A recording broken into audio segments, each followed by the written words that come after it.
இந்த கிராமங்கள்ல எல்லாம் பாத்தீங்கன்னா இந்த வயசான பாட்டிகள்லாம் தன்னுடைய பேரன் பேத்திகளை வந்து அப்படி உட்கார வச்சுட்டு கதைகள் சொல்லுவாங்க. அதாவது உங்களுடைய தாத்தாலாம் வந்து எவ்வளவு பெரிய வீரன் தெரியுமா, அவன்லாம் வந்தாலே எல்லாரும் பயப்படுவாங்க, கிட்டத்தட்ட ஒரு அடி அடிச்சானா அப்படியே 100 பேர் செதறி விழுவாங்க. ஏன் இப்படி கதையா சொல்லுவாங்கன்னு பாத்தீங்கன்னா, இந்த கதைகளை கேட்ட பிறகாச்சு தன்னுடைய பேரனும் பேத்தியும் ஒரு வீரனா மாறணும் அப்படின்றதுக்காக இந்த கதையை சொல்லுவாங்க. அது மட்டும் இல்ல பேரன் பேத்திகளா, ஒரு நாள் வந்து என்ன வந்து ஒரு பாம்பு கடிச்சிடுச்சு, அந்த பாம்பை எடுத்து ஒரே நசுக்குனாரு பாரு உங்க தாத்தா, அந்த அழகுல நான் மயங்கி விழுந்தேன் பாரு, அவ்வளவுதான் அப்படின்னு வந்து பாத்தீங்கன்னா பில்டப்பா டிசைனா வந்து கதைகளை சொல்லுவாங்க. பேரன் பேத்திகளை வந்து தைரியப்படுத்துவதற்கும் உற்சாகப்படுத்துவதற்கும் பாத்தீங்கன்னா இப்படி பேசுவாங்க. இதே டெக்னிக்கை தான் யார் இப்போ ஃபாலோ பண்றான்னு பாத்தீங்கன்னா ஆதவ் அர்ஜுனா. அதாவது தனக்கு முன்னாடி உட்கார்ந்து இருக்கிறது எல்லாமே தற்குறிகள் அப்படின்றது வந்து பாத்தீங்கன்னா ஆதவ் அர்ஜுனுக்கு மிக தெளிவா தெரியும். அதனாலதான் ஒவ்வொரு மேடலை ஏறின பிறகும் அந்த தற்குறிகளை வந்து பாத்தீங்கன்னா நம்ம உசுப்பேத்தி விடணும், உசுப்பேத்தி விட்டாதான் அவன் போயிட்டு 4 7 கூட்டுவான், நம்ம அப்பயாச்சும் கொஞ்சம் சில்லறைகளை தேத்த முடியும் அப்படின்றதுக்காக அந்த உசுப்பேத்துறதுக்காகவே திமுகவை டச் பண்ணுது.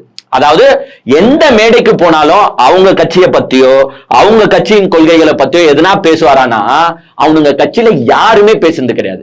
எப்பவுமே ஒன்லி அட்டாக் டிஎம்கே. அப்பதான் கீழே இருக்கிறான், பாரு எங்க அண்ணன் ஃபயர் ஸ்பீச் விடுறாரியா அப்படின்னு பேசுவாரு. இப்போ இவரு ரீசெண்டா என்ன பண்ணிருக்காருன்னு பாத்தீங்கன்னா ஒரு மேடையில பேசும்போது சொல்லியிருக்காரு, உன்னை எங்க தலைவன் வந்து பிரஸ் மீட்டை சந்திக்கல ஏதோ பத்திரிகையாளரையே சந்திக்கலன்னு சொல்லிருக்கீங்க, என் தலைவன் சந்திக்கிறதுக்கு ரெடி. சேலஞ்ச் விடுற முதலமைச்சரை பார்த்து எந்த பேப்பர் இல்லாம உன் பக்கத்துல எந்த நிர்வாகி இல்லாம தனியால ஸ்டேஜ்ல வந்து உட்கார், என் தலைவர் தனியா வருவார், 2 பேரை வச்சு பிரஸ் கான்ஃபரன்ஸ் நடத்துவோம். நான் என் தலைவன் கிட்ட சொல்றேன், என் தலைவன் வருவான் அப்படின்ட்டு யார சொல்லு இருக்குது இந்த தற்குறின்னு பார்த்தா ஒரு பெரிய தற்குறியர். அதாவது முதலமைச்சர் வந்து விஜய் கூட 1 to 1 பேசணுமா, ஏன்னா விஜய் வந்து அறிவாளியா, முதலமைச்சர் வந்து அறிவு இல்லாதவரா, விஜய் கிட்ட தோத்து போயிடுவாரா முதலமைச்சர். இவனுங்கெல்லாம் எவ்வளவு பெரிய கனவு உலகத்துல இருக்கிறானுங்கன்னு தெரியுதா உங்களுக்கு? ஏண்டா முதலமைச்சரோட எக்ஸ்பீரியன்ஸுக்கு உன் தற்கொலையுடைய வயசு ஈடாகுமா நான் கேக்குறேன். சரி அவனை விடு, உன் தற்கொலை வந்து பெரிய தற்கொலை. நான் ஆதவ் அர்ஜுனை நேரடியா கேக்குறேன், முதலமைச்சர் எக்ஸ்பீரியன்ஸை பத்தி உனக்கு ஃபர்ஸ்ட் தெரியுமா? அவருடைய வாழ்க்கை வரலாறு உனக்கு தெரியுமா? எத்தனை வருஷம் இந்த மக்களுக்காக கஷ்டப்பட்டு இருக்காரு, இந்த கட்சிக்காக கஷ்டப்பட்டு இருக்காருன்னு உனக்கு தெரியுமா?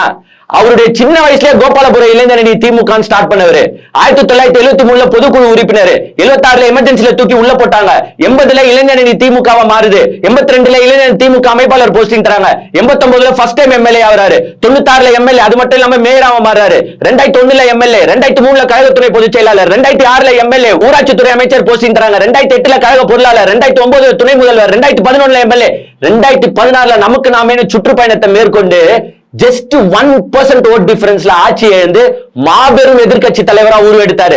2018 கழக செயல் தலைவர், 2018 அவங்க அப்பா இறந்ததுக்கு பிறகு தலைவரா மாறுறாரு. 2019 40-39 சீட்டு ஜெயிச்சார். 2021 மாபெரும் மெஜாரிட்டியோட முதலமைச்சரா பொறுப்பெடுத்திருக்காரு. இது இத்தனை வருஷம் எக்ஸ்பீரியன்ஸ் ஆன மனுஷன் யார் கூட வந்து 1 to 1 பேசணும்னு பாத்தீங்கன்னா 2 வருஷமா கட்சியை திறந்துட்டு இது வரைக்கும் ஒரு பிரஸ் மீட் ஒரு மக்களையும் நேரடியா சந்திக்காத இந்த தற்குறி கிட்ட வந்து 1 to 1 பேசணுமா? ஏன்னா விஜய் வந்து இந்த அல்லு சில்லு சொம்பு குண்டான் டீஸ்பூன் கிட்ட எல்லாம் பேச மாட்டாராம், நேரடியா முதலமைச்சர் கிட்ட தான் பேசுறான். யாருன்னா இவரு யார் தெரியும் உங்களுக்கு? அவருடைய உச்சத்துல இருந்து அப்படியே குதிச்சு வந்திருக்கிறாருல. சினிமால கூட வந்து பாத்தீங்கன்னா சைடு ரோல் எல்லாம் பண்ண மாட்டாரு, நான் நடிச்சா ஹீரோவா தான் நடிப்பாப்பா, எனக்கு இந்த சைடு ரோல் எல்லாம் வேணாம் அப்பான்ட்டு அவங்க அப்பா கிட்ட கெஞ்சி எப்படின்னா ஹீரோ சான்ஸ் வாங்கி யாரு அவர் எப்படிலாம் இவரை கஷ்டப்பட்டு வளர்த்து விட்டாருன்னு உங்களுக்கு தெரியாது ஒண்ணும் கிடையாது. விஜயகாந்த் கால எல்லாம் எப்படி போய் ஐயா என் பையனை எப்படின்னா கூட வச்சு நடிங்க, அப்பதான் என் பையன் மார்க்கெட்டு கொஞ்சமாச்சு தேரும், ஏன்னா மார்க்கெட்டை இல்லாம சுத்தி இருக்கிறான் என் பையன், கொஞ்சம் அவனுக்கு வாழ்க்கையில வெளிச்சத்தை தாங்க அப்படின்னு விஜயகாந்த் கையில இவங்க உழுந்து விஜய ப்ரொமோட் பண்ணி விட்டதா உங்களுக்கு நல்லாவே தெரியும்னு நினைக்கிறேன். அந்த ஹிஸ்டரிக்குள்ள நம்ம போத்தாவில அந்த விஜய் எது நடிச்சா நான் ஹீரோவா தான் நடிப்பேன், ஏன்னா நான் உச்சத்துல இருக்கிறேன் அப்படின்னு சொல்லின்னு சுத்தின்னு தெரிஞ்ச இந்த விஜய் கூட முதலமைச்சர் 1 to 1 பண்ணுமா? நான் ஆதவ் அர்ஜுனை கேட்கிறேன், அந்த கட்சிக்காரங்களே கேட்கிறேன், உன்ன பேப்பர் அதாவது எல்லாருமே சொல்லுறது என்னன்னா முதலமைச்சர் வந்து பேப்பர் இல்லாம பார்த்தா அவரால் பேச முடியுமா? ஏன்னா பேப்பர் இல்லாம முதலமைச்சரால பேச முடியுமா அப்படின்னு கேக்குறாங்க. நான் இவனுங்களை கேக்குறேன், இது வரைக்கும் உன் தற்குறி தலைவன் விஜய் பேப்பர் இல்லாம பேசியிருக்காரு? அப்பல எங்கனா ஒரு மீட்டிங்ல பேப்பர் இல்லாம விஜய் பேசின ஒரு வீடியோ நீ எடுத்து காட்டேன். ஏண்டா முன்னாடியே வச்சுக்கிறீங்க, அதுல வேற ஒரு கிளிப்பு போடுறதையும் அந்த பேப்பர் திருப்புறதையும் எவ்வளவு ட்ரோன்ல நம்ம பாக்குறோம்.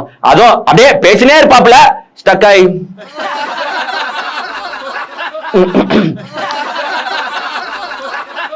இதெல்லாம் எவ்வளவு மீட்டிங்ல நாங்க பாக்குறோம். இது வரைக்கும் வாழ்க்கை வரலாற்றுல அந்த பேப்பர் இல்லாம இவர் பேசியிருக்காரானா? சாமி சத்தியமா இல்ல. எல்லா மீட்டிங்லயும் பேப்பரை வச்சுதான் பேசுறேன். ஏங்க முதலமைச்சர் ஆட்சி அவர் வந்து பாயிண்ட்ஸ் பேசணும், புள்ளி விவரம் பேசணும். நான் இவ்வளவு கோடி அலோகேட் பண்ணிருக்கேன், இவ்வளவு கோடி இந்த இதுல போட்டிருக்கேன், இவ்வளவு கோடி அந்த இதுல போட்டிருக்கேன் அப்படின்னு புள்ளி விவரத்தோட பேசணும். அவர் அந்த 4 வருஷத்து இந்த 5 வருஷம் ஆட்சியோட இத பத்தி பேசணும். அப்ப டீடைல்டா பேசும்போது அவங்க எல்லாம் பேப்பர் வச்சுதான் பேசுவாங்க. நீ என்னத்த டீடைல்டா பேச போற? நான் விஜய் கேக்குறேன், என்னத்த டீடைல்டா பேச போற? நான் புலி படத்துல வந்து இவ்வளவு கோடி ஊழல் பண்ணிருக்கேன், இவ்வளவு டாக்ஸ மறைச்சிருக்கேன், சர்க்கார் படத்துல இவ்வளவு மறைச்சிருக்கேன், துப்பாக்கி படத்துல இவ்வளவு மறைச்சிருக்கேன்னு புள்ளி விவரத்தோட பேச போற? ஒன்னும் கிடையாதுல்ல. எது கரண்டில மாவே கிடையாது. நம்ம இப்படி இப்படி இப்படின்னு எப்படி வேணாலும் மாட்டலாம். அங்க முதலமைச்சர் கரண்டில மாவு இருக்கு, அவர் பார்த்து பொறுமையா தான் ஆட்ட முடியும். நீங்களே வந்து பேப்பரை வச்சுக்கிட்டு படிச்சுன்னு இருக்கும் போது புள்ளி விவரத்தோட பேச போற முதலமைச்சர் எப்படி பேப்பர் இல்லாம படிக்க முடியும்? நீங்க ஃபர்ஸ்ட் பேப்பர் இல்லாம படிங்கன்ற ஏன் முதலமைச்சர் இவங்க சொல்றாங்க முதலமைச்சர் வந்து பேப்பர் இல்லாம எங்கேயும் பேச மாட்டாருன்னு. இப்ப பாத்தீங்களா இந்தியா டுடே கான்க்ளேவ் நடந்துச்சு, அங்க முதலமைச்சர் பேப்பர் இல்லாம தான் உட்காந்துக்கிறாரு. அவங்க பக்கத்துல கேள்வி கேட்கறாங்க, பிரஸ் ரிப்போர்ட்டர் கேள்வி கேட்கறாங்க, இவர் உட்காந்துக்கிட்டு பேப்பர் இல்லாம தான் பதில் சொல்றாரு. இது மாதிரி விஜய் போய் நின்று பதில் சொல்ல வேண்டியது தானே? ஏங்க இந்தியா டுடேக்கு போய் பதில் சொன்னாரா உங்க விஜய்? நான் கேட்கிறேன், ஆதவ அர்ஜுன் இந்தியா டுடேக்கு போய் பதில் சொன்னாரா? NDTVக்கு போய் பதில் சொன்னாரா? 2 பேரையும் இவர் என்ன செஞ்சாருன்னா கூப்பிட்டு வீட்டுல நிக்க வச்சு NDTV கிட்ட ஒரு போட்டோ, இந்தியா டுடே கிட்ட ஒரு போட்டோ கொடுத்துட்டு இவங்க என்ன சொல்றாங்கன்னா முதலமைச்சர் சிங்கிள்ஸ் கூட்டு இருக்காங்க. அதாவது வந்து பாத்தீங்கன்னா பொதுவா என்ன நடக்கும்னா நம்ம வந்து சண்டை போடுறது, ஒரு கோழை கிட்ட சண்டை போட்டா நல்லா இருக்காது, அவன் நம்மள இந்த ஊர் உலகம் மதிக்காது. சோ நம்ம சண்டை போடுறதே யார்கிட்ட போடணும்னா ஒரு வீரன் கிட்ட தான் போடணும். சோ இவங்க அவங்க ஐடியாலஜில கரெக்டா தான் இருக்காங்க. நம்ம போய் எடப்பாடி கிட்ட பேசினா வேஸ்ட், எடப்பாடியை பத்தி பேசினா வேஸ்ட். ஏன்னா எடப்பாடியே ஒரு அடிமைன்றது நம்மளுக்கு தெரியும். வேற யாரோட அடிக்கிறது, மிச்சம் எல்லாமே டம்மி பீஸா தான் இருக்குது. இதுல இருக்கிறதுலே வீரன் யாருன்னு பாத்தீங்கன்னா MK ஸ்டாலின் தான். அப்போ MK ஸ்டாலினை பத்தி பேசினாதான் நம்ம லைம் லைட்டுக்குள்ள வருவோம், நம்ம வெளிச்சத்துக்குள்ள வருவோம். அப்போதான் இவன் பாரு முதலமைச்சரே பேசிட்டான்டா, இவன் பெரிய ஆள் தான்டா அப்படின்ட்டு ஊர் உலகம் பேசும். அப்படின்றதுக்காக உக்காந்துக்கின்னு முதலமைச்சரையும் எல்லாரையும் வந்து பாத்தீங்கன்னா ஒவ்வொரு மீட்டிங்லயும் சீண்டி சீண்டி சீண்டி இழுக்கிறது தான் இந்த ஆதவ அர்ஜுனோட மெயின் வேலையா இருக்கே தவிர்த்து வேற எதுவுமே கிடையாது. அதுலயும் கலாய்க்கிறது. அதாவது வந்து உக்காந்தாருன்னா முதலமைச்சர் ஃபர்ஸ்ட் ஷாட்லயே அவுட்டுங்க. ஏன்னா வந்து பாத்தீங்கன்னா நீங்க ஸ்கிரிப்ட், அவரு வந்து உணர்வான். யாரு உணர்வு? விஜய் வந்து உணர்வோட பேசுறவரா, முதலமைச்சர் வந்து ஸ்கிரிப்டா. எனக்கு ஆக்சுவலா ஆதவ அர்ஜுன் மேல சந்தேகமா இருக்கு. இவர் வந்து முதலமைச்சரை கலாய்க்கிறாரா இல்ல விஜய கலாய்க்கிறாரான்றதே எனக்கு தெரியல. ஃபர்ஸ்ட் ஷாட்லயே அவுட். ஏன்னா ஷூட்டிங் இல்ல, கேமரால சிஎம் போயிட்டே இருப்பாரு. எங்க தலைவருக்கு கேமராவே தேவையில்லை, அவர் ஆல்ரெடி நடிகரா இருந்து வந்தவரியா. நீ ஸ்கிரிப்ட், அவரு உணர்வு. விஜய் வந்து எதனா காசு பணத்துல வந்து ஆதவ அர்ஜுனுக்கு பெண்டிங் வச்சாரா பேலன்ஸ் வச்சாரான்னு தெரியல. வேணும்ட்டே வந்து விஜய வந்து அட்டாக் பண்றதுக்காக, அதாவது இவர் கூப்பிட்டு இருப்பாரு போல விஜய், ஐயா ஒரு வாட்டியாச்சும் பிரஸ் மீட்டை சந்தி, எல்லாரும் கலாய்க்கிறாங்க எனக்கு பதில் சொல்ல முடியலன்னு கூப்பிட்டு இருப்பாரு போல. விஜய் வந்து யோ அதெல்லாம் என்னால வர முடியாது, நீயே பாத்துக்கோன்னு சொன்னாரா என்னன்னு தெரியல. விஜய் அட்டாக் பண்ணுவதற்காக வேணும்ட்டே முதலமைச்சர் நீங்க வாங்க, அப்படியாச்சு இந்த விஜய் பையன் வரானா வரலையான்னு பாப்போம், ஏன்னா நானும் கூப்பிட்டு பார்த்துட்டேன் வருவே மாற்றான் அப்படின்றதுக்காக தான் பாத்தீங்கன்னா ஆதவ அர்ஜுன் பில்டப்புக்கு மேல பில்டப் விட்டு இருக்காரு. நான் நினைக்கிறேன் இந்த சிங்கிள் 1-to-1 எதுக்கு ஏற்பாடு பண்றாங்கன்னா எனக்கு தெரிஞ்சு விஜய் வந்து முதலமைச்சர் காலில் விழுறதுக்கு ரெடியா இருக்காரு நினைக்கிறேன். ஐயா தயவு செஞ்சு பிளீஸ் ஐயா எனக்கு இந்த 1 day சிஎம் ஒரு வாட்டி கொடுத்துருங்கயா, நான் முதல்வன் படத்தையே வீட்டுல உக்காந்துக்கிட்டு 10 வாட்டி 20 வாட்டி போட்டு பாக்குறேன். எனக்கு அட்லீஸ்ட் ஒரு நாள் முதலமைச்சர் ஆனா போதும். அந்த கூகுள்ல டைப் பண்ணும் போது நான் 1 day சீஃப் மினிஸ்டர் இருந்தா கூட போதும் ஐயா, பிளீஸ் ஐயா எனக்கு 1 day முதலமைச்சரா கொடுத்துருங்க. 2026 நீங்க தான் ஜெயிக்க போறீங்கன்னு எனக்கு நல்லாவே தெரியும். நான் ஒரு நாள் கூட முதலமைச்சர் ஆகாம போனா என்ன படத்துல கூட யாரும் சேர்த்துக்க மாட்டாங்கயா, சைடு ரோல் கூட கொடுக்க மாட்டாங்கயா, எவனோ ப்ரொடியூஸ் பண்ண கூட வர மாட்டாங்கயா. பிளீஸ் ஐயா ப்ளீஸ் ஐயா. இப்படி கெஞ்சத்துக்காக தானே நீ 1 to 1 கேட்டுங்க ராதவர்ஜுன், உண்மையை சொல்ற.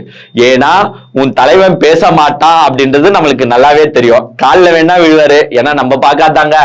ஜெயலலிதா கிட்ட போயிட்டு இப்படி, எடப்பாடி கிட்ட போயிட்டு இப்படி, அவங்க 2 பேர்கிட்டயே அப்படின்னா அப்ப முதலமைச்சரை பார்த்தா இப்படி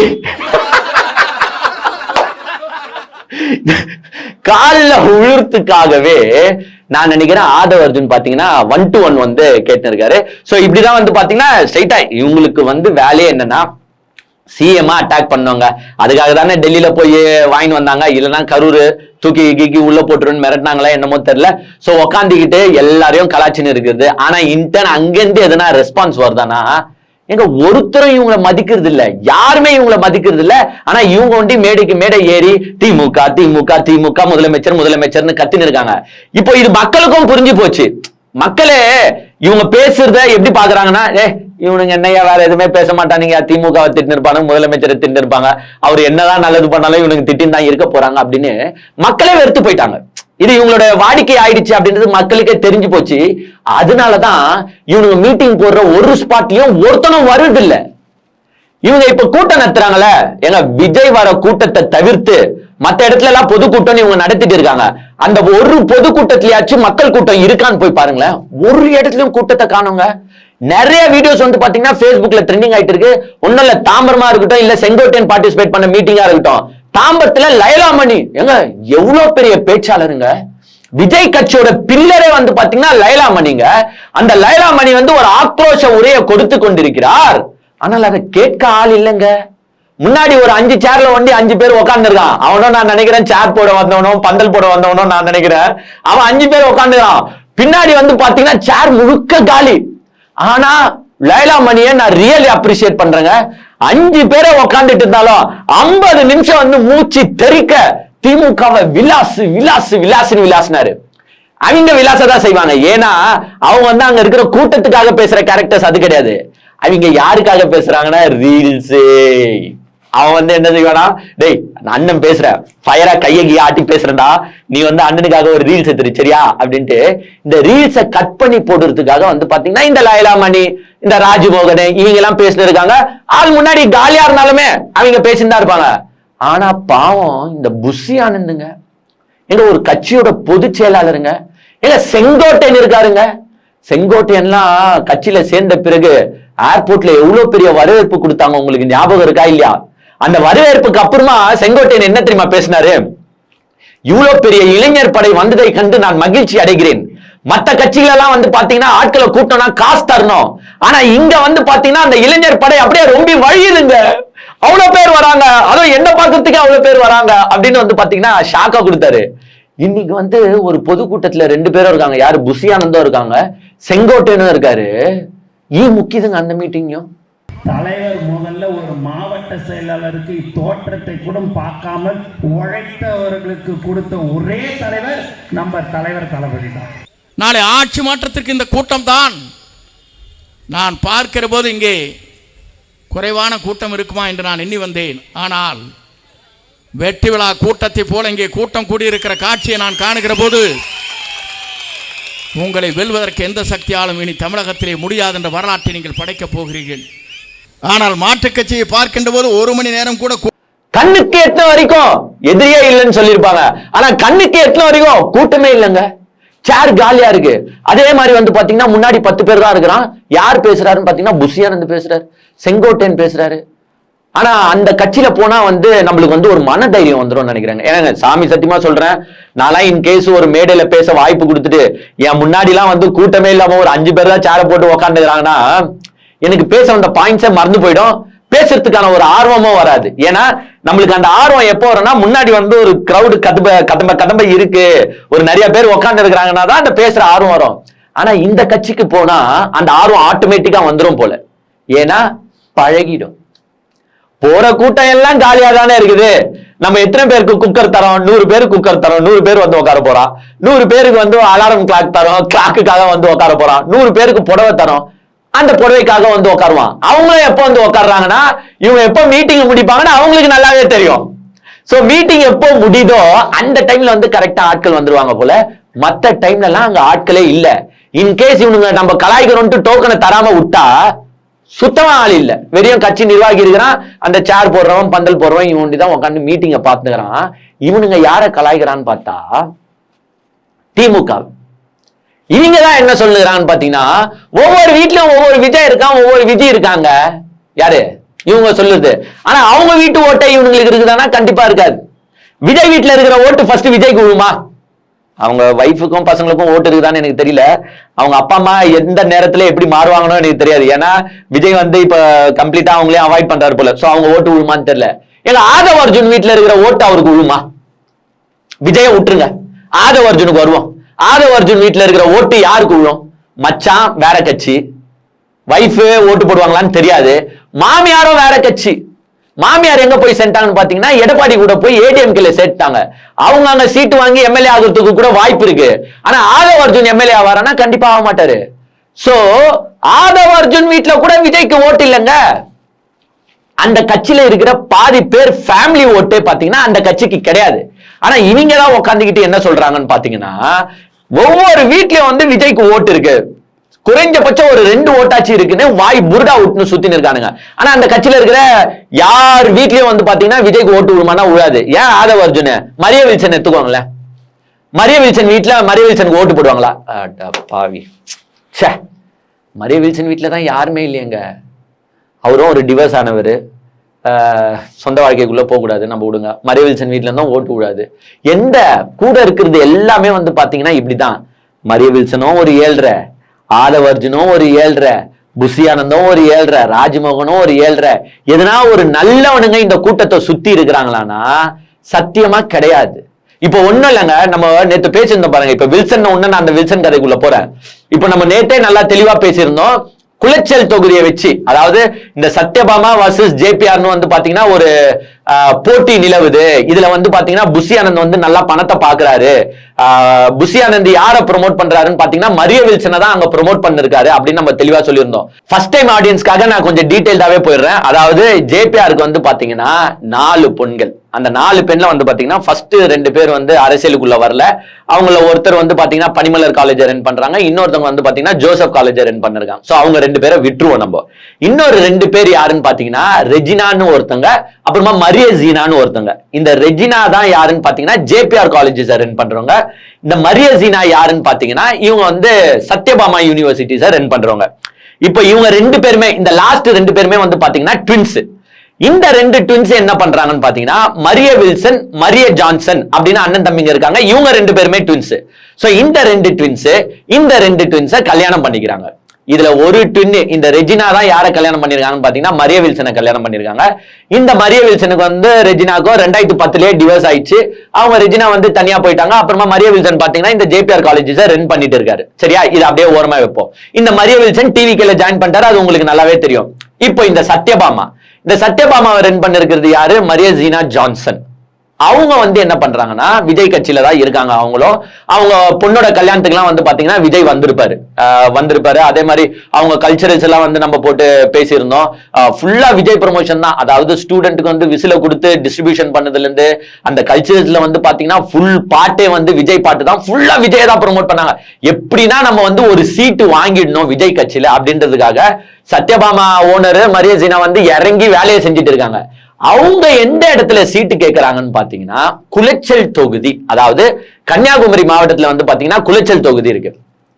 ஏன் குளச்சல்ல கேட்கறாங்கன்னு பாத்தீங்கன்னா ஜேபிஆர் பிறந்த ஊர் வந்து முட்டம், அது வந்து குளச்சல் தொகுதிக்குள்ளதான் வருது. அவர் வந்து அங்க ஒரு ஆர்பர் கட்டி கொடுத்திருக்காரு. பிளஸ் அங்க இருக்கிற மக்களுக்கு வந்து நிறைய நலத்திட்டங்கள் செஞ்சிருக்காருன்னு கூட வச்சுக்கலாம். அதாவது ஃபேக்டரிஸ்ல இருந்து அந்த மிஷின்ஸ் வாங்கி தரதுல இருந்து அந்த ஐஸ் கட்டி செய்யற மிஷின்ஸ்ல இருந்து எல்லாமே நிறைய ஸ்பான்சர் பண்ணிருக்காருன்னு கூட சொல்லலாம். சோ அவங்க அப்பாவோட பேக்ரவுண்டா வச்சு இந்த மரிய ஜீனா ஜான்சன், அதாவது சத்யபாமா என்ன பண்றாங்கன்னா எனக்கு குளச்சல் தொகுதி வேணும் அப்படின்ட்டு கேட்டு இருக்காங்க. இப்போ இத நோட்டோ இட்ட இந்த மரிய வில்சன் என்ன பண்றாருன்னா அவரும் போயிட்டு எனக்கும் குளச்சல் தொகுதி தான் வேணும். மரிய ஜீனா வந்து ஜேபிஆரோட பொண்ணா இருக்கலாம், பட் நான் வந்து மருமகன், எக்ஸ் மருமகன், எனக்கும் வந்து குளச்சல் சீட்டு தான் வேணும் அப்படின்ட்டு அவரு கேட்க நடுவுல புஷி ஆனந்தோட ரோல். புஷி ஆனந்த் என்ன பண்றாருன்னா மரிய வில்சனை ப்ரொமோட் பண்ணிக்கிட்டு மரிய வில்சன் என்ன பண்றாருன்னா இங்க வந்து பேரம் பேசுறாரு சத்யபாமா கிட்ட. உனக்கு வந்து நான் குளச்சல் தொகுதியை விட்டு கொடுக்கணும்னா இவ்வளவு காஸ்தா அவ்வளவு காஸ்தா அப்படின்னு பேரம் பேசிக்கிட்டு புஷி ஆனந்த் இதுல வந்து பணத்தை சம்பாதிச்சுன்னு இருக்காரு. சோ இவங்களோட டார்கெட்டை இப்ப பணம் ஆயிடுச்சு அப்படின்னு நம்ம சொல்லிட்டு இருந்தோம். சோ இதுதான் வந்து இந்த குளிச்சல் தொகுதியில முட்டி மோதுதுன்னு நம்ம சொல்லிட்டு இருந்தோம். இதுக்கு வந்து ஒரு ஆடட் அட்வான்டேஜா இப்ப என்ன பண்ணிருக்காங்கன்னா, நேத்து வந்து தேர்தல் கண்காணிப்பாளர்கள் அப்படின்னு வந்து பாத்தீங்கன்னா விஜய் தரப்புல இருந்து ஒரு பட்டியலை வந்து ரிலீஸ் பண்ணாங்க. அதுல இந்த மரிய வில்சனுக்கு என்ன பண்றாங்கன்னு பாத்தீங்கன்னா, கன்னியாகுமரி அண்ட் திருநெல்வேலி மாவட்டத்தை பொறுப்பாளரா வந்து பாத்தீங்கன்னா உங்களுக்கு மரிய வில்சனை போடுறாங்க. எது இந்த குளச்சல் தொகுதியை பத்தி ஆல்ரெடி நம்ம பேசிட்டு இருந்தோம். அங்க ஆல்ரெடி 7 இருக்கு. சத்யபாமா ஓனர் மரிய ஜீனா கேட்டு இருக்காங்க. பணம் வந்து அங்க நிறைய புரண்டுட்டு இருக்கு. இதுல புஷியானந்த் வந்து மரிய வில்சனுக்கு சப்போர்ட் பண்ணி பணத்தை டேக் ஓவர் பண்ணதுக்கு பாக்குறாங்கன்னு ஆல்ரெடி பேசியிருந்தோம். இப்ப மரிய வில்சனை வேணும்ட்டே தூக்கிட்டு போய் அந்த மாவட்டத்துல போட்டு இன்னும் கொஞ்சம் அந்த குளிச்சல்ல முட்டணும்ல, அப்பதானே பணம் இன்னும் கொஞ்சம் நிறைய பார்க்க முடியும். சத்யபாமா மரிய ஜீனா கிட்ட மிரட்டு காஸ்தா காஸ்தா காஸ்தான்னு அப்பதானே கேட்க முடியும் அப்படின்றதுக்காக மரிய வில்சனை தூக்கிட்டு போயிட்டு திருநெல்வேலி அண்ட் கன்னியாகுமரி மாவட்டத்துக்கு பொறுப்பாளரா போடுறாங்க. நீங்களே கொஞ்சம் பாருங்களேன், மரிய வில்சனுக்கு அங்க என்ன வேலை? திருநெல்வேலி கன்னியாகுமரியில மரிய வில்சனுக்கு யாருக்கு தெரியும்? இப்போ மரிய வில்சனை நீங்க போடணும்னா எங்க போட்டுக்கலாம்? பாண்டிச்சேரியில போட்டுக்கலாம். ஏன்னா அவருடைய சொந்த ஊர் வந்து பாண்டிச்சேரி தான் நினைக்கிறேன். நீங்க திருநெல்வேலி அண்ட் கன்னியாகுமரி மாவட்டத்துல ஸ்பெஷலா ஒரு தூக்கிட்டு போய் போடுறீங்கன்னா, எப்பா குளிச்சல்ல வந்து ஒரு டார்ச்சரை கொடு, அப்பதான் நாங்க இந்த சைடு வந்து சத்யபாமா கிட்ட பேரம் பேசி ஒரு அமௌண்ட்டை நாங்க கறக்க முடியும் அப்படின்றதுக்காக மரிய வில்சனை வேணும்ட்டே அங்க பொறுப்பாளரா போடுறாங்க. இது இந்த மாவட்டத்துல ஒண்டிதான் நடக்குதானா? கண்டிப்பா கிடையாது. எல்லா இடத்துலயும் என்ன பண்றாங்கன்னா, ஒரு போட்டியை இறக்கி அங்க வந்து ஒரு பேரம் பேச வல்லமையுடைய ஒரு ஆட்களா வந்து போட்டு கட்சிக்கு நிதியை திரட்டுறாங்க. எப்படின்னா பல கோடி ரூபாயை வந்து பாத்தீங்கன்னா எலெக்ஷனுக்கு அப்புறமா நம்ம கம்ப்ளீட்லி அவுட் ஆஃப் ஃபீல்டுனா உங்களுக்கு நல்லாவே தெரிஞ்சு போச்சு. சோ எலெக்ஷனுக்கு முன்னாடியே பல கோடி ரூபாயை நம்ம சம்பாதிக்கணும் அப்படின்றதுக்காக இந்த மாதிரி தேர்தல் கண்காணிப்பாளரை போட்டு அமௌண்ட் தீட்டின்னு இருக்காங்க. ஆனா இவங்க என்ன பேசுறாங்க? மேடைக்கு மேடை ஏறினா புஷியானந்த் இப்ப பேசினார் சமீபத்துல ஒரு மீட்டிங்ல, ஏங்க இந்த கட்சியில இருக்கிற எல்லாருமே பணத்துக்காக கிடையாது, நாம வந்து நம்ம தலைவருக்காக இருக்கிறோம். ஏன்னா நம்ம தலைவர் யாரு? உச்சத்த நடிகர்ல உச்ச நடிகர். உச்சத்தை விட்டுட்டு நம்ம தலைவர் வந்திருக்காருங்க. அவருக்கெல்லாம் பணம் ஒரு பெரிய பொருட்டே இல்ல. என்னங்க பணம்? 5000 கோடி 6000 கோடியை சம்பாரிச்சு நாளைக்கு போய் ஜெயில் கம்பியை எண்ணிருக்காங்க. நம்மளுக்கு ஒரு 5 இட்லியும் மத்தியானம் கொஞ்சம் சாப்பாடும் நைட்டு ஒரு 4 இட்லி இருந்தா போதுங்க. எது இந்த புஷியானந்த்? யாருக்கும் எங்களுக்கெல்லாம் பணம் காசெல்லாம் வேணாம், இருக்கிறது போதும். மனிதனுக்கு தேவை காலையில் ஒரு 5 இட்லி, மதியானம் கொஞ்சோண்டு சாப்பாடு, சாயங்காலம் ஆச்சுன்னா ஒரு 4 இட்லி இருந்தாலே காலத்தை ஓட்டின்னு போகிற காலத்தில் 5000 கோடி 10000 கோடியை சம்பாரித்து ஜெயிலில் போய் உக்காந்து இருக்கிறதுக்காக நம்ம இருக்கிறோம். எப்படி இந்த மாதிரி வில்லங்கமா எங்கெங்க யார் யார போட்டா நம்ம எப்படி எப்படி அமௌண்ட்டை வசூல் பண்ணலாம், எப்படி எப்படி காசு பார்க்கலான்னு பிளான் போட்டு ஆட்களை போடுற இவர் தான் வந்து பாத்தீங்கன்னா என்னத்த சொல்றாருன்னா, பணம்லாம் ஒரு பணமா? எது விஜய் பேசின அதே டைலாக வந்து பாத்தீங்கன்னா ரிட்டர்ன்ல வந்து இவர் பேசியிருக்காரு. இவங்களோட வேலையே இதுதாங்க. ஒரு டீமா என்ன பண்றாங்கன்னா கோஆர்டினேட் ஆகி எப்படி பணம் சம்பாதிக்கிறது அப்படின்றதுதான் இவங்க வேலையா இருக்காங்க. ஏன்னா இந்த மரிய வில்சன் வந்து பாத்தீங்கன்னா புஷியானந்துக்கு க்ளோஸா செயல்படுறாரு. இந்த அமௌண்ட் கலெக்ஷன் பண்ற வேலைகள்லாம் இவர் தான் மேஜரா பாத்துக்கிறாரு. ஏன்னா மரிய வில்சனுக்கு வந்து பாத்தீங்கன்னா ஜேபிஆர் அப்படின்ற பிம்பத்தை தவிர்த்து வேற எதுவுமே கிடையாது மரிய வில்சனுக்கு. இப்ப ஜேபிஆரோட எக்ஸ் மருமகன் அப்படின்ற ஒரு பாயிண்ட்ல தான் வந்து பாத்தீங்கன்னா அவரு எங்கிட்டு இருக்காரு. சைட்ல வந்து ஆதவ அர்ஜுன் வந்து சொல்லுவாரு, டேய் நீ கவலைப்படாத, நீ ஒண்டி மாமனாரை வச்சு இல்ல, இங்க நானும் மாமனாரை வச்சுதான் இருக்கிறேன். ஏன்னா ஆதவ அர்ஜுனுக்கும் யாரு மார்டின் அப்படின்ற பிம்பம் கிடையாதுன்னா ஆதவ அர்ஜுனே கிடையாது. இவங்க 2 பேரும் யாருன்னு பாத்தீங்கன்னா, எது ஆதவ அர்ஜுனா எடுத்துக்கிட்டோம் மரிய வில்சனா இருக்கட்டும், 2 பேருமே மாமனாரோட பிம்பத்துல இருக்கிறவங்க, மாமனாரோட காசுல இருக்கிறவங்க. இவங்க 2 பேருமே இப்ப மரிய வில்சனுக்கு மாமனார் இல்லைன்னா சுத்த வேஸ்ட், ஆதவ அர்ஜுனுக்கு வந்து மாமனார் இல்லைன்னா சுத்த வேஸ்ட். இந்த மாதிரி குரூப்ஸ் தான் வந்து யார சுத்தி இருக்குன்னு பாத்தீங்கன்னா விஜய சுத்தி இருக்கு. விஜயும் ஃபேமிலியோட இல்ல, ஆதவ அர்ஜுனாவும் ஃபேமிலி எங்க இருக்குன்னு தெரியல, மரிய வில்சனும் ஃபேமிலி எங்க இருக்குன்னு தெரியல. இந்த மாதிரி குரூப்ஸ் ஒன்றா சேரும் போது இவங்களுக்கு வந்து ஃபுல்லாவே மணி மைண்டடா தான் மாறுறாங்களே தவிர்த்து வேற ஏதோ மக்களுக்கு போய் சேரட்டும் அப்படின்ற ஒரு தாட்டே இவங்களுக்கு உள்ள கிடையாது. ஆனா இவங்க மேடைக்கு மேடை ஏறி திமுக வம்பு வைக்கிறது, திமுக ஊழல் கட்சின்னு சொல்லுறது. ஆனா ஃபுல் ஊழலையும் உள்ள உட்காந்து செஞ்சுன்னு இருக்கிறது யாருன்னு பாத்தீங்கன்னா இவங்க.